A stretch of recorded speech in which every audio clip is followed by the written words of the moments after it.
एक महत्त्वाची बातमी येते। रुपाली चाकणकर यांचं प्रदेशाध्यक्षपद देखील आता जाण्याची शक्यता आहे।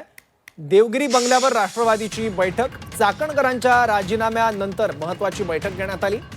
सुनेत्रा पवार, प्रफुल्ल पटेल आणि तटकरेंमध्ये या बैठकीत चर्चा झाली आहे। ही बैठक अजूनही सुरू आहे।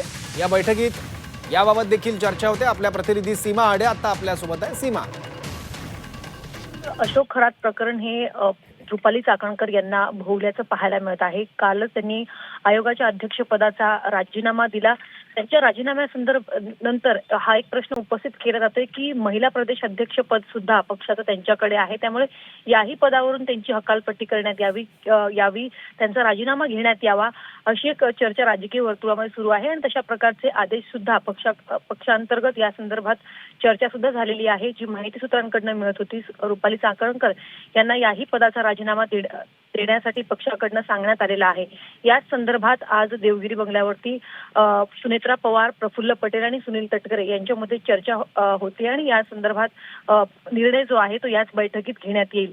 सोबतच रुपाली चाकणकर यांच्या संदर्भात आपल्याला माहिती आहे की सध्या पक्षांतर्गत नाराजी आहे। या बैठकीनंतर रुपाली चाकणकर यांचा राजीनामा घेतला जातो का, त्यांच्या संदर्भात पक्ष म्हणून सुनील तटकरे, सुनेत्रा पवार आणि प्रफुल्ल पटेल काय नक्की निर्णय घेतात हे पाहणं महत्त्वाचं असणार आहे। ठीक आहे। रुपाली संबंध आहे तर किंवा व्हायरल झाले, एक जवळीक होती, त्यामुळे ज्या पद्धतीने रुपाली चाकणकर यांनी सुद्धा काल मान्य केलेलं होतं, त्यामुळे पक्षाची प्रतिमा कुठेतरी मलिन होती आणि त्यामुळे या संदर्भात निर्णय पक्ष म्हणून आता सुनेत्रा पवार काय घेतात हे पाहणं महत्त्वाचं असणार आहे। ठीक आहे सीमा, धन्यवाद या माहितीसाठी।